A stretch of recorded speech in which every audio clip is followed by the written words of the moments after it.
I still remember the number on that check. Clear as anything. $60,000. The man across from me pushed it over the table and said something I'll never forget. Take it and disappear from my son's life. His wife smiled like she'd just cleared up some annoying little problem. And my fiancé sat there staring down at his bread plate, not daring to look at me even once. Not one of them knew a small truth.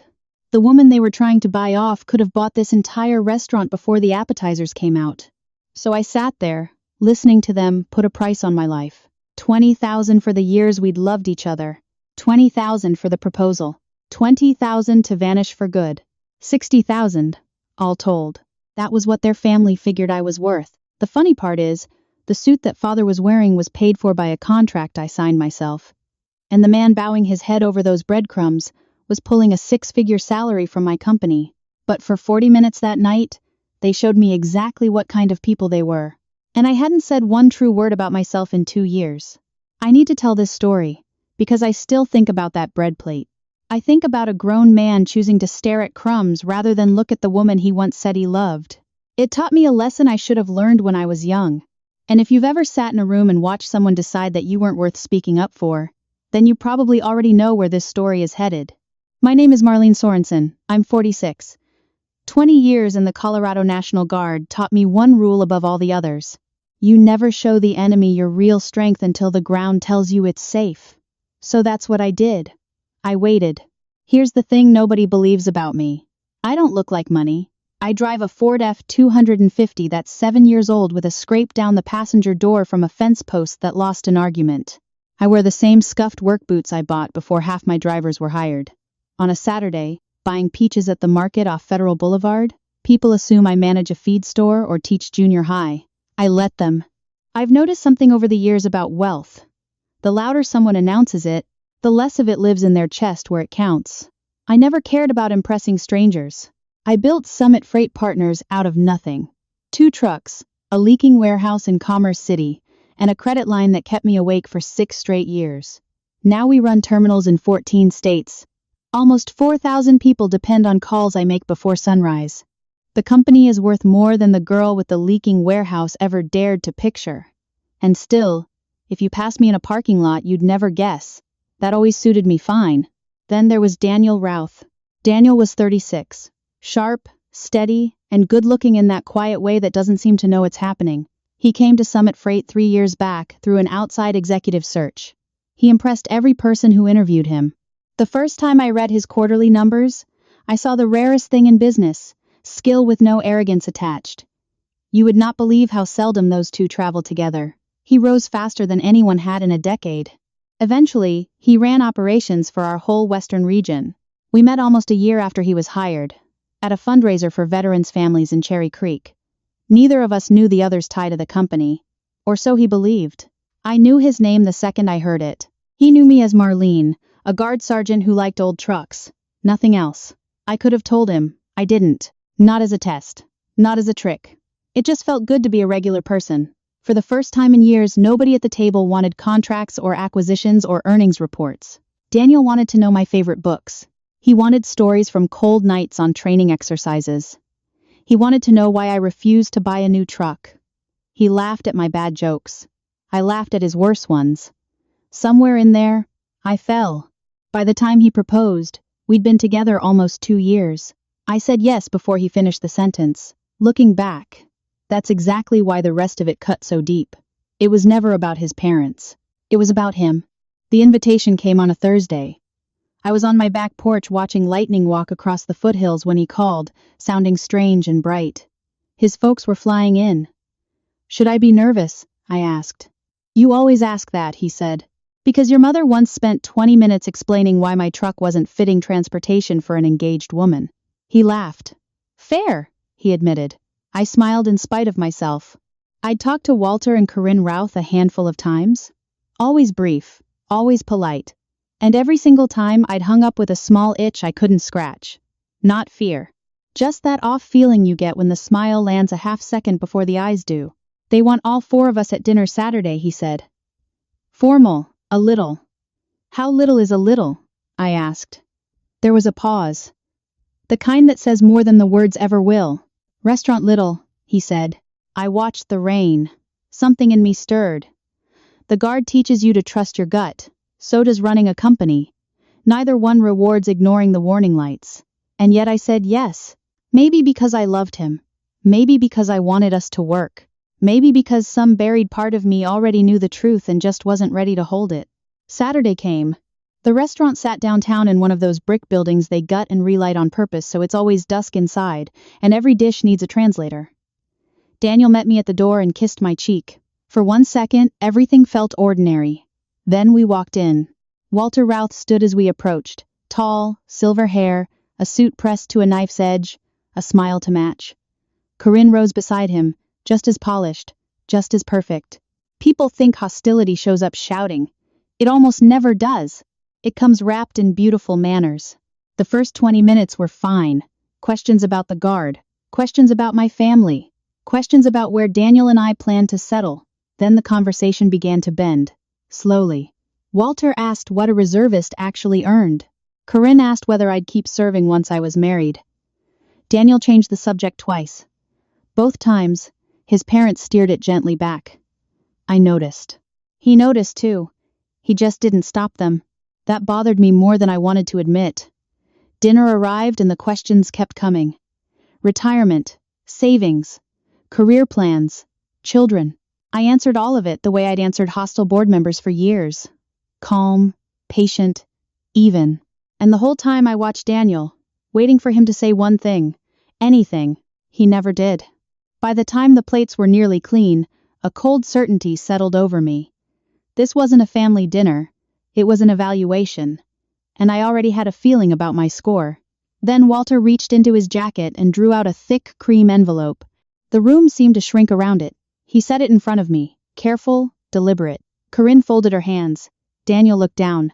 Not at me, not at his parents, at the table. That's when my stomach dropped. Because for the first time all night, I understood he might already know what was inside. Let me stop here for a second. Because I want to be honest with you. If you've never had this exact feeling the moment you realize the person beside you has been let in on the plan against you, I hope you never do. It isn't loud. It's a quiet little door closing somewhere you can't see. I felt it close. Walter cleared his throat. Marlene, he said, gently. Before you marry our son, there are a few things we ought to discuss. The funny thing about an ambush is the people setting it always assume they're the only ones who understand the terrain. That's what Walter believed as he slid that envelope across the linen. He thought he ran the room. He thought he picked the conversation. Most of all, he thought he knew who he was sitting across from. I kept my hands in my lap and looked at the envelope without touching it. The noise of the restaurant pulled back somehow. Glasses clinked somewhere behind me. A server passed with a tray of wine. Nobody at our table moved. Marlene, he said, please understand. This isn't personal. I've heard that sentence in negotiations for 20 years. When a man tells you it isn't personal, brace yourself. It's about to get very personal. Corinne offered me a sympathetic little smile. The kind people wear right before they hurt you, and would still like some credit for feeling bad about it. We love Daniel very much, she said. I glanced at him. His shoulders were tight. His jaw was set. Still not a word. And I felt something settle low in my chest. Not anger, not yet. Disappointment. Which, if you've lived long enough, you know is so much worse. Open it, Walter said. I reached forward. The paper was heavy and expensive. Inside sat a cashier's check, $60,000. Under it, several pages of legal documents. I skimmed the top sheet. The language was blunt. In exchange for the money, I'd end the engagement and agree to make no further contact. For 1 second, I genuinely thought I might laugh. I didn't. I set the pages back on the table and looked at him. You're offering me money to leave your son, I said. Yes, he answered. At least he was honest. I can respect honesty. Even the ugly kind. Corinne leaned in. We think it's best for everyone. And why is that? I asked. Walter folded his hands. Because Daniel has an extraordinary future. I waited. He's on a path to senior leadership, Walter went on. His career's accelerating. I kept waiting. Then he said the part he'd been building toward. We don't believe the two of you are headed in the same direction. There it was. The real conversation. Finally out of its wrapping. Corinne jumped in. You've been very successful in your own way, Marlene. In your own way. What a phrase.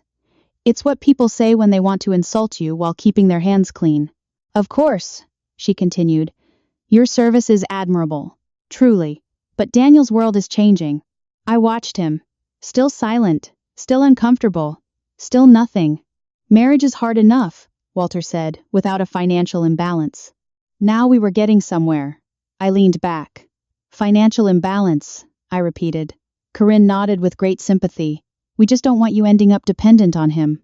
I want you to understand the irony, because it nearly undid me, and not in a funny way. 4,000 employees, 14 states. A company worth more than this family had earned in 3 generations. And I was being warned, kindly, that I might one day be financially dependent on a man whose paycheck I personally approved. The strange part wasn't the assumption. The strange part was how completely sure they were of it. A certainty built on nothing at all. Then Daniel spoke. Marlene. His voice strained around my name. I turned to him fast, and hope surged up before I could stop it.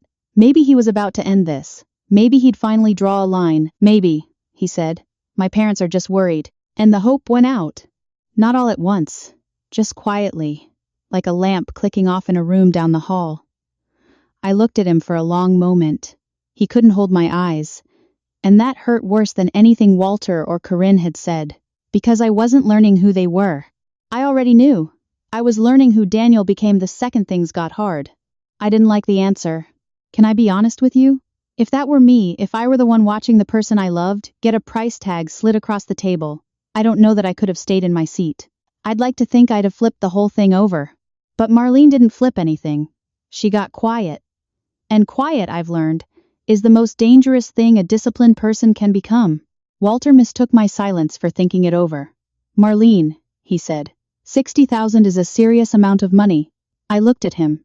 Is it? I asked. The question slipped out before I could catch it. Something flickered in his face. Confusion. Just for a beat. Then gone. It's enough to start over, he said. You could buy a home, Corinne added. I almost smiled. I owned 3. Instead, I asked something else. How long have you been planning this? Neither of them answered right away. That told me everything. Weeks. Maybe months. Walter finally cleared his throat. We've put considerable thought into what's best for our son. There it was again. That belief that love fits on a spreadsheet. That a person can be appraised like a portfolio. I'd sat in meetings like that years ago. Rooms where smart people mistook intelligence for wisdom. Those meetings rarely ended well for the people who confused the two. I folded the documents neatly and slid them back into the envelope. The gesture seemed to surprise everyone, Walter most of all. I think he'd expected tears, or fury, or a counteroffer. Instead, I looked around the table. At Corinne. At Walter. Finally at Daniel. The man I'd planned to marry. The man I thought I knew. The man who still hadn't said one word in my defense. Daniel, I said. His head came up. Did you know about this? Silence. The longest of the night. His eyes flicked toward his parents. That was answer enough. But then he spoke. Not the details, he said. I waited. They mentioned concerns. Concerns, I said. No answer to the actual question. The hardness in my own voice surprised me. He swallowed. I knew they wanted to talk to you. There it was. Not the whole truth. But enough. Enough to understand. Enough to bleed. Walter cut in fast. This isn't Daniel's responsibility. I looked straight at him. It absolutely is. And the table went silent again. Because every person there knew I was right. You don't get to watch someone attack the person you love and call yourself neutral. Neutrality is a choice. Silence is a choice. Looking away is a choice. And every choice has a cost. Daniel stared at the tablecloth. And right then I understood something. Walter and Corinne weren't really my problem. Parents will believe what they believe. Parents will meddle. Parents will get it wrong. The real wound was sitting right beside me, the man who watched it happen and let it. I glanced at my phone. The time caught my eye, and a strange thought drifted up. Tomorrow was Monday, board meeting. A promotion review on the agenda. Daniel's advancement, in fact. All of it suddenly felt very far away, very uncertain. Walter read my face as surrender. He relaxed. A mistake. An expensive one. Because for the first time all evening, I stopped feeling hurt. and started thinking like the woman who runs the company. I picked up the phone, checked it, set it down. Then I looked right at him. Interesting, I said. My voice was perfectly level. Because tomorrow morning, I let it hang. Tomorrow morning, your son may not have a job. The color left Daniel's face. Corinne froze, and Walter laughed. Short, dismissive. The laugh of a man certain he knows how the world turns. He didn't. Not this corner of it. I'm sorry, Walter said, shaking his head. Did you just threaten my son's career? I picked up my water, took a slow sip, set it down. No, I said. His smile widened. Good. I made an observation. The smile faltered. Beside me, Daniel looked like a man working a puzzle whose pieces kept changing shape. Corinne crossed her arms. I think we're all a little emotional. Generous. I wasn't emotional. I was disappointed. There is a difference. The waiter chose that exact moment to appear. Can I take these? He asked. Nobody answered. He stood there 2 long seconds, then quietly gathered the plates and retreated like a man who'd wandered onto a range during live fire. When he was gone, Walter leaned in. Marlene, let's be realistic. I've noticed people only ask for realism when they think reality is on their side. What would you like me to be realistic about? I asked. Daniel's future. Go on, I said. He's one of the most promising executives at Summit Freight. Interesting, because that was completely true. The company sees enormous potential in him, Walter said. Also true. He'll likely be promoted again within the year. True again. Every word out of his mouth was accurate. The facts weren't the problem. The problem was that he had no idea who was sitting across the linen from him. I looked at Daniel, still uncomfortable. But now something new sat behind his eyes. Confusion. The first crack. Marlene, he said carefully. Yes. What did you mean? I met his eyes, and for the first time all night he held them. Good. That was progress. Before I could answer, Walter jumped in. She means she's upset. No, I said. His mouth closed. I turned back to Daniel. When you joined Summit Freight, how were you recruited? The question clearly threw him. What? Answer it. An outside search firm, he said. Then interviews. How many? 5. Who ran them? The hiring committee. And did you ever meet the owner? The confusion deepened. No. Why not? I don't know, he said. Exactly. Walter shifted, irritated. What does this have to do with anything? I ignored him. Most privately held companies have visible ownership, I said. Daniel nodded slowly. Yet in 3 years, you've never met the owner. No. Never spoken to them. No. Never seen them at a board meeting. No. The silence stretched. And then something shifted in his face. Just slightly. The first flicker of something arriving. Not understanding. Not yet. But moving toward it. Walter saw it too, because he tried to grab the wheel. Marlene, enough games. Games. That nearly made me laugh. The man who brought a buyout to dinner was accusing me of playing games. Life has a sense of humor. I reached into my purse. Across the table, Corinne straightened. Walter watched. Daniel didn't move. I took out a plain leather card holder. Nothing flashy. I slid out a single card. White. Clean. I set it on the table between Walter and his son. Nobody touched it. Finally, Walter looked down. His eyes ran across the text and stopped. The change was instant. He didn't go pale. People rarely do in real life. Something more interesting happened. His confidence simply switched off. Like a current cut at the source. Corinne leaned over to read it. Her smile died. Daniel reached for the card. I watched him read it. Marlene Sorensen, founder and chief executive officer, Summit Freight Partners. For several seconds, no one spoke. The restaurant carried on around us. Laughter and silverware in a whole world with no idea 3 lives had just tipped sideways. Daniel read it again. Then a third time.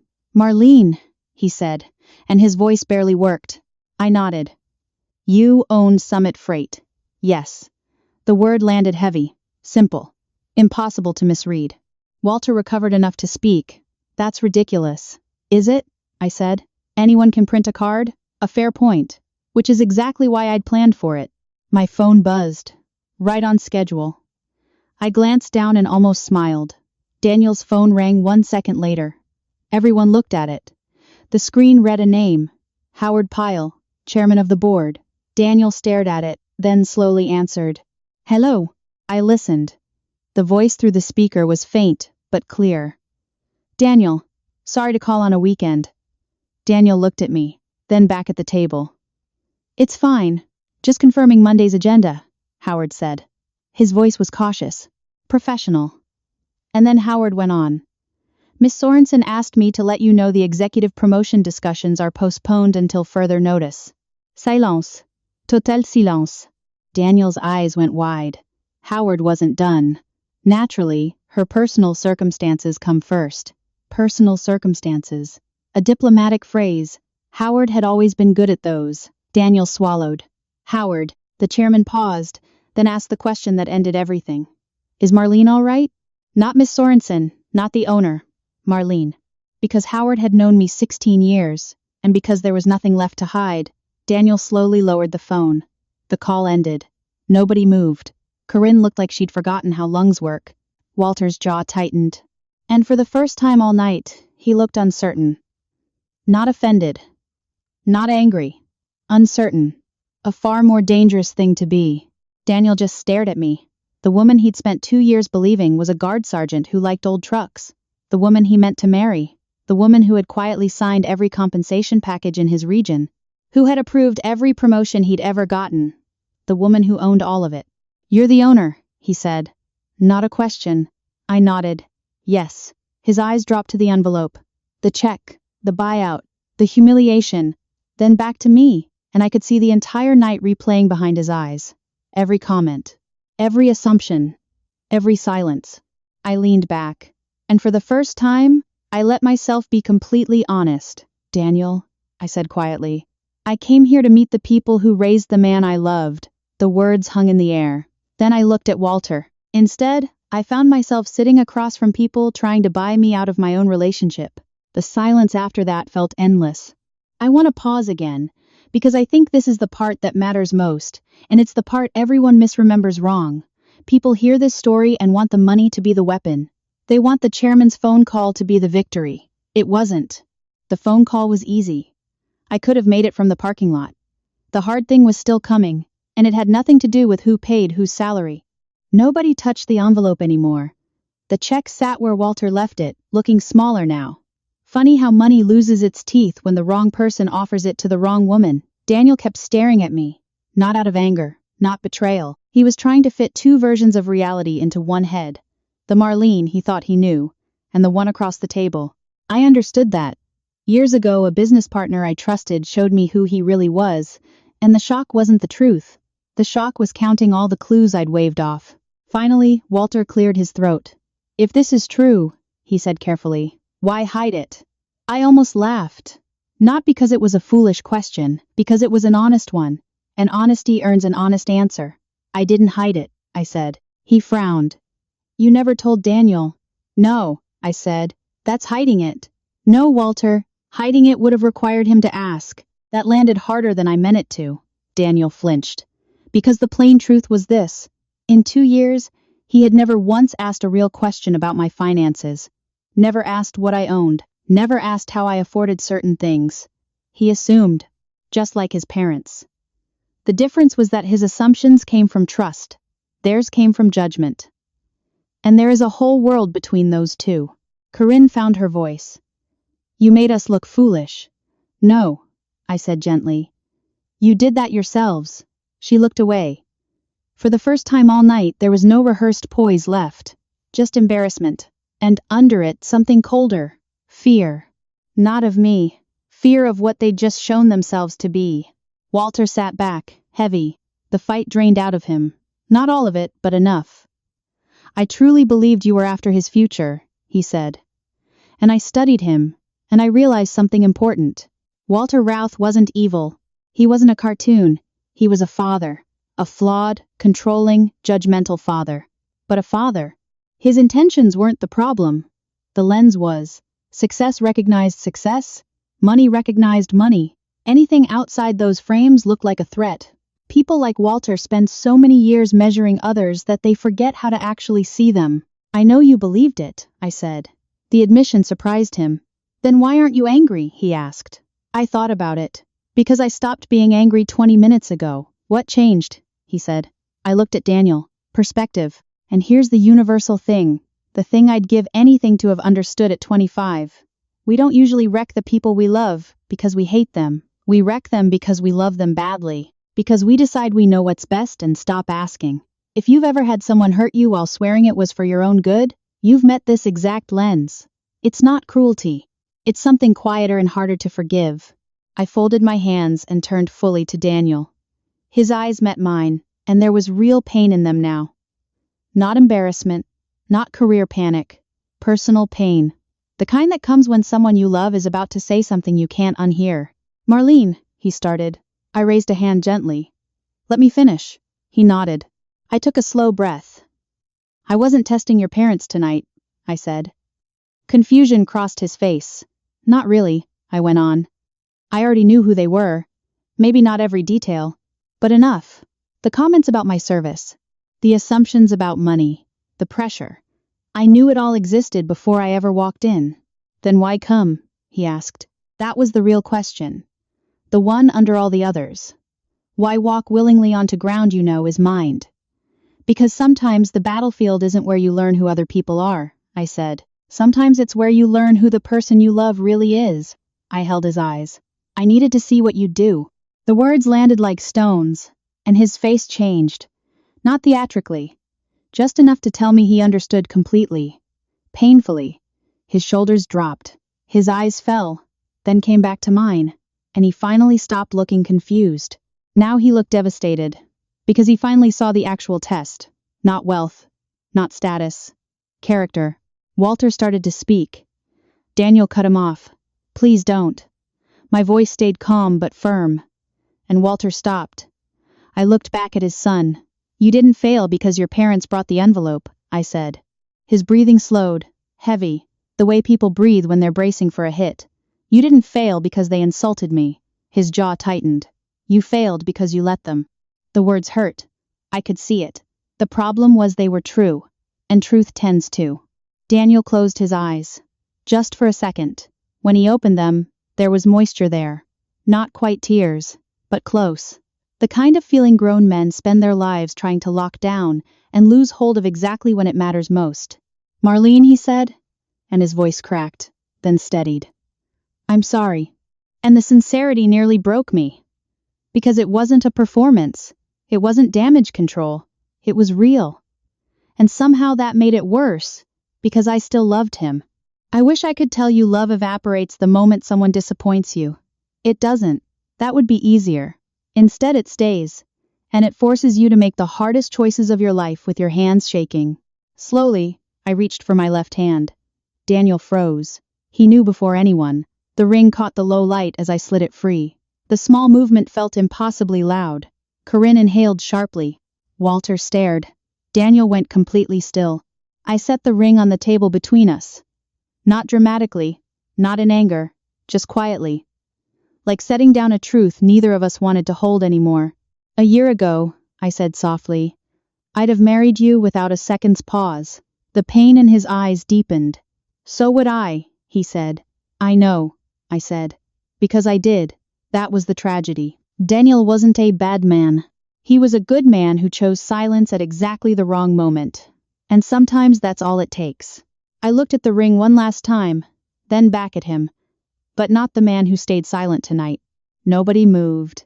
And for the first time all night, even Walter Routh looked ashamed. Then, something I didn't expect. Daniel stood. Not abruptly, slowly, like a man lifting something heavy. Walter straightened. Daniel, he said, with a warning in it. The voice of a father used to being obeyed. For most of Daniel's life, I imagine that voice worked. Tonight it didn't. Daniel didn't even glance at him. He kept his eyes on me. Marlene, he said, I need you to know something. I stayed quiet.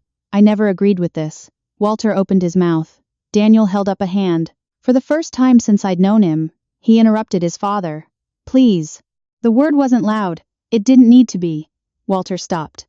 The whole table seemed surprised. Walter, most of all. I knew they wanted to talk to you, Daniel said. I know, I answered. I knew they didn't think I should marry you. I know. His eyes closed briefly. The shame was right there on the surface now, unmanaged. But I told myself it would work itself out. That one hurt, because it sounded so human. not cruel, just weak. And weakness can wreck a person every bit as thoroughly as cruelty. I kept waiting for the right moment to push back, he said, and laughed once, bitter. It never came. He looked at the ring, then at me. I thought avoiding conflict made me a good man, he said. I thought keeping everyone comfortable was maturity. His voice dropped. I was wrong. And for the first time all night, I believed every word. Not because they sounded good, but because they sounded like they cost him something. Walter stood. Daniel, enough. And Daniel turned, and I watched something happen that should have happened years before. A son became his own man. Not perfectly, just finally. No, he said. The word stunned both parents. You don't get to decide when enough is enough. The silence was enormous. You arranged this whole thing, Daniel said. I was protecting you, Walter said. No, you were controlling me. Corinne looked horrified. Daniel, she said. He turned to her. You too, Mom. Her face crumpled. Not for show. Genuinely. The way people look when a truth finally reaches the part of them that can't argue back. Daniel dragged both hands down his face. He looked exhausted. Older? Then he looked at me, and everything else fell away again. Just the two of us. The way it was before the restaurant, before the envelope, before the silence. I love you, he said, quietly, simply. And honestly, that made it harder, not easier, because I believed him. I always had. That was never the problem. The problem was whether love alone was enough. And sometimes it isn't. Sometimes character matters more. Sometimes courage matters more. Sometimes the one thing that matters is whether a person will speak when it costs them something to speak. This is the part I'd ask you to sit with, if you've made it this far with me. The mistake most people make isn't choosing cruelty. Almost nobody chooses cruelty. The mistake is choosing comfort, choosing the easy quiet, telling yourself you'll fix it later, that the moment will pass, that staying out of it keeps the peace. But silence in the face of someone you love getting hurt isn't peace. It's a decision wearing the costume of patience. What Marlene understood, that nobody else at that table did, was that the test was never the money. It was the silence. So here's the one thing I'll ask you to actually do. Today, before you close this, think of the last time someone you care about was being diminished in front of you, and you told yourself it wasn't your place to step in. Then ask yourself the harder question. Was it really not your place? Or was it just easier to study the bread plate? Daniel looked at the ring again, then gently pushed it toward me. I don't deserve an answer tonight, he said. His voice was calm. I don't deserve another chance. And my chest tightened. Because this wasn't a tactic. It wasn't bargaining. It was accountability, pure and rare and painful. But I needed to say it, he said. I nodded slowly. Thank you. His eyes glistened. Then he stepped back from the table. Walter stared after him, lost. Daniel, he said, smaller now. Daniel paused without turning. You raised me to believe integrity mattered, he said. Walter said nothing. You spent my whole childhood talking about honor. Nothing. You told me character is what you do when no one's watching. The restaurant felt impossibly quiet. Daniel finally looked back. And tonight I watched both of you forget every word of it. Corinne began to cry softly. Walter looked away. There was no answer, because there wasn't a good one. Daniel gave them one long look. The kind people give when something important ends. And then he left. No slammed door. No shouting. Just gone. The empty chair somehow felt larger than the whole room. For a few minutes, no one spoke. Walter sat slowly. He looked older, not in his body. Somewhere else. I thought I was helping him, he said, barely above a whisper. I believed you did, I said. That was the tragedy. Corinne wiped her eyes. I don't know how we got here. I looked at her, then at Walter, then at the envelope. The check, the contract, all of it. And I just felt tired. Not angry. Not victorious. Tired. I think you got here, I said gently. The same way most families do. One small decision at a time. Neither of them answered. They knew exactly what I meant. I stood, picked up my purse, and left the ring where it sat. The future wasn't something either of us could settle tonight. Some things need time, distance, truth. As I turned for the door, Walter spoke. Marlene. I stopped. Not because I owed him anything, because I wanted to hear it. I'm sorry. And it sounded genuine. Finally, I nodded once and walked out. 2 months passed. No calls, no meetings, no campaign to change my mind. Daniel respected the distance, and that mattered more than he probably knew. Then one afternoon my assistant told me someone was waiting downstairs. No appointment. Just a request. Daniel. I found him in the lobby. Different somehow. Not in his body. Inside. The way a tree looks after it survived a hard storm. Still standing. Changed. He stood when he saw me. Neither of us spoke at first. Then he smiled. Small. Nervous. Real. I don't want anything, he said. No, he added, shaking his head. I came to apologize properly. And in that moment I understood something. The dinner hadn't destroyed him. It had remade him. The man in front of me wasn't the one who stayed silent at that table. He'd finally become someone else. Someone stronger. Maybe for the first time in his life. And for the first time in 2 months, I smiled back. So now I want to hear from you. Because I've carried this one a long time and I'd rather not carry it alone. If you think Marlene was right to walk away that night, comment a 1. If you think she should have given him another chance right there at the table, comment a 2. And if you think the truth is somewhere in between, comment a 3. I read these. I really do. Tell me where in the world you're watching from, and what time it is there right now. Because it amazes me where these stories travel. And if you've ever sat in a room and felt someone decide you weren't worth defending, tell me. You don't have to carry it alone either. If this story moved you, if it reminded you that character outweighs status and courage outweighs comfort, do me a small kindness and subscribe, so the next person who needs to hear a story like this one finds their way to it too. We tell these stories every day, about family, about second chances, and about the quiet choices that decide who we become.